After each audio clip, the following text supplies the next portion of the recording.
FIDIC contracts or the FIDIC contracts, which are very crucial in the construction field. They come under the International Federation of Consulting Engineers, which is a global representative of National Association of Consulting Engineers.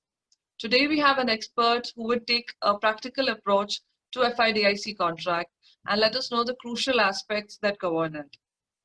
So we welcome Mr. Prarabh Jaipuriar. He's the General Counsel and Head of Contract Management of the Indian Subcontinent at Suez India. Welcome, Prarabh. Thank you for taking time out for us. So Prarabh, if you can very briefly explain to our audience, what are the FIDIC contracts and why should they be used?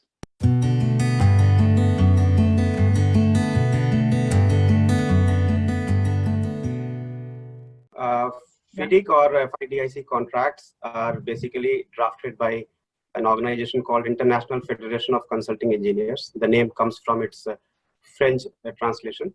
It's a global representative body of consulting engineers. There are about 100 member associations across the globe, including the Consulting Engineers Association of India or CAAI.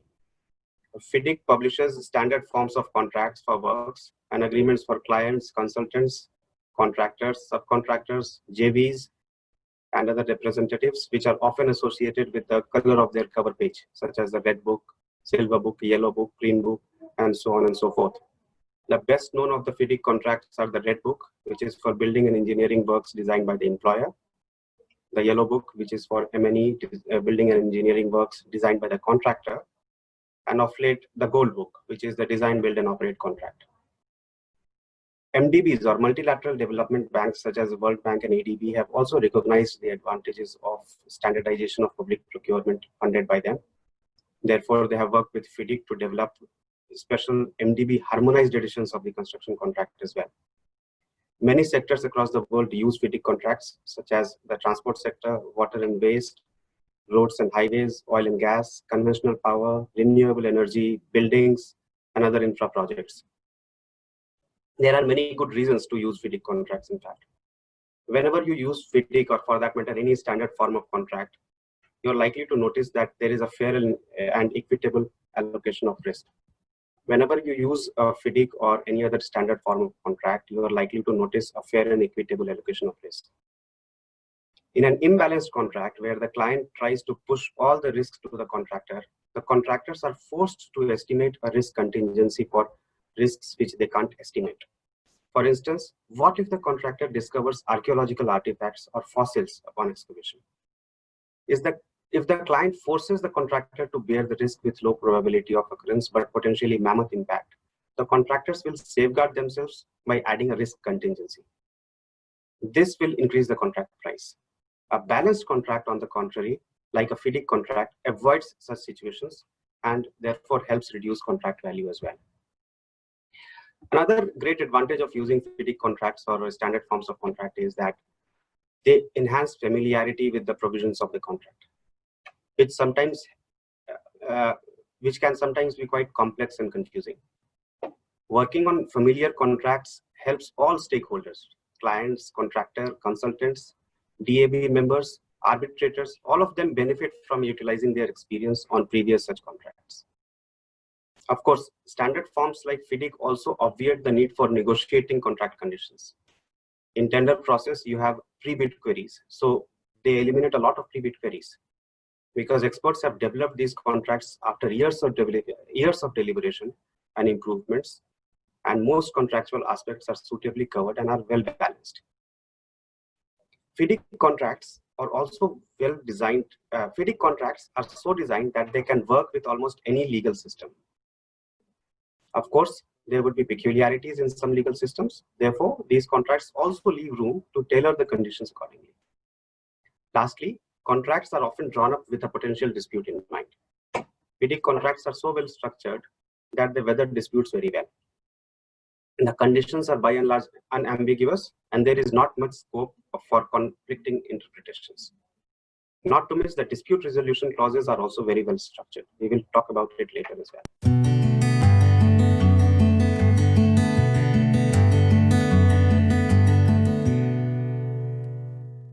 World-renowned expert in construction law, Max Abrahamson, who was an Irish lawyer, he propounded 5 theoretical principles in the 70s to allocate risk in construction contracts. These principles went on to be known as the Abrahamson principles, and they have stood the test of time. Abrahamson suggests that to achieve a fair and equitable allocation of the risk inherent in construction projects, a risk should be allocated to the party who controls the risk, who can ensure the risk and cover the price in its contract value, who has the preponderant economic benefit of running and controlling the risk, and if it is in the interest of efficiency, to place the risk on that party. And finally, if the risk eventuates, the first impact is on that party, and none of the principles above really give a reason to move the risk to the other party. So these principles ensure a fair and balanced risk-reward allocation. FIDIC contracts recognize the principles and provide a fair risk-reward allocation.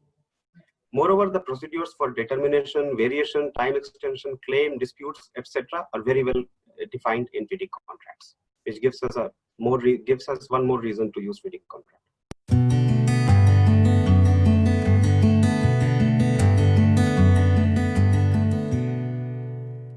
The first point to consider here is that within the FIDIC suite, there is a large number of contracts, which makes it critical for the client to assess the suitability of the right form of contract. FIDIC provides a lucid guidance for the assessment too. So to begin with, if the guidance is followed properly and the right choice of the contract form is made, that itself will eliminate the need for many amendments. I'll give you an example. If you have to apply a contract for a design build project, which has 1 year of DLP and 10 years of O&M as well, please do not choose the design build specific yellow book and then amend it to include clauses for operation and maintenance. Instead, go for the gold book, which is the design build operate contract. Now, if you have to amend the contracts, FIDIC itself recognizes that some amendments may be required for factors such as specific needs of the project or local law requirements. However, indiscriminate amendment would rob a FIDIC contract of its uniqueness and usefulness. Therefore, last year, FIDIC launched what it calls the Golden Principles, 5 easily understood contractual concepts, which set out the essential characteristics of all its general conditions of contract. A contract using any FIDIC book which has been amended by disregarding any of these concepts will not be a genuine FIDIC contract anymore. So the GPs are the essence of a FIDIC contract and articulate those essential characteristics of FIDIC's general conditions that should not be amended if it is to be recognized as a FIDIC contract. There are 5 GPs. I have given them my own names. The first is stick to the roles rule. The second is draft crystal clear PCs rule. The third one is honor the risk allocation rule. And the fourth one is provide reasonable time rule. And the last one is must have DAB rule. So to talk a bit about the provide reasonable time rule, let's try and understand, for example, that there are many fatal notice provisions in FIDIC contracts, which means that if a certain notice is not served within the prescribed time, the associated entitlements will be lost forever. Therefore, it is important that the time duration for such notices should be reasonable. We will talk more about the DAB going forward, so I will not speak much about it here.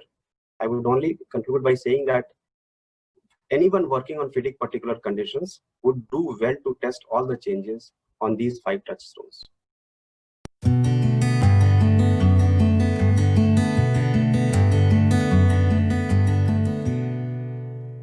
You would see that the usual dispute resolution process in most contracts is to start an arbitration or litigation, the adversarial method. FIDIC contracts have a philosophy to reduce and avoid disputes. Even before a dispute is recognized as such, it provides for a fair determination of claims by engineers. And then the first stop for disputes is the Dispute Adjudication Board, which has now been repurposed and rechristened as Dispute Avoidance / Adjudication Board. Increasingly, FIDIC forms now provide for a standing DAB or DAAB, which not only adjudicates disputes, but also helps in dispute avoidance. They provide for informal advice to parties upon request. If a dispute is not satisfactorily resolved by DAB or DAAB, parties are mandated to have a cooling off period for amicable resolution, and then an arbitration is prescribed as a final resort. So you see there are enough layers before one reaches judicial determination. In my experience, I can say that the last thing a contractor can afford in a project is developing animosity with the client. FIDIC dispute resolution process helps reduce friction and pain points. The method is also cost effective. Problems can be resolved on the go by a standing DAB, so it saves time. Very importantly, DAB members are usually persons with technical specialization, which is relevant for the project, such as engineers, quantity surveyors, construction law experts. They have a better understanding of technicalities, which also comes in handy. So just to give a data point here, the DRB Foundation, which produces a project database of all projects with dispute boards, they have a database of about 2,800 projects. They also cover that they also tell us that in India there were about 25 projects between 1998 to 2010 which had dispute boards. These dispute boards heard about 198 disputes, out of which 126 were settled. 30 disputes were escalated to other resolution methods. You would see that DABs are not very popular in India. 25 out of 2,813 is a very small number. And given the number of projects that we have in India, this number can certainly go up. Thank you, Prarabh. Thank you for taking time out for us. This actually really helps our audience to understand in very simple terms what is a FIDIC contract, what is it used for, and certain key aspects are running around it. If you can also add certain concluding remarks as in keynotes that our audience can take away from this whole session. In fact, I consider it my professional duty as well to talk about standard forms of contracts such as FIDIC. In fact, I am also an affiliate member of the CEAI, which is the Indian Member Association of FIDIC. And I have been associated with FIDIC, CEAI activities in India for some time now. And it has been my experience in my profession that not using a robust standard form of contract in construction projects comes with a cost. Not only the contract values are high due to risk contingencies, there is lack of clear mechanism for project implementation, which leads to delays in execution as well as extension of time and additional cost claims. In many cases, protracted arbitrations result solely from unclear or imbalanced contract terms. Many projects end up being abandoned or terminated too. Therefore, I strongly advocate adopting balanced and well-structured standard forms of contracts, such as the FIDIC contracts. FIDIC is a dynamic and proactive body. The original edition of the Red Book was published way back in 1957. And then the FIDIC's contract committee continuously works to improve the FIDIC contract suite based on the return of experience and market needs. Its 1999 suite and 2008 Gold Book received wide acceptance. The latest versions of some of these conditions were published in 2017 as well. We just talked about the golden principles, which were published last year. So you see that they are so active in engaging with the stakeholders and improving upon their contracts. It also offers trainings and dispute resolution support for stakeholders. Recently, it organized a COVID-19 webinar series with experts from different fields across the world to address the concerns arising out of the pandemic. And it also published the FIDIC COVID-19 guidance memorandum to users of FIDIC standard forms of contract in order to help industry deal with the situation.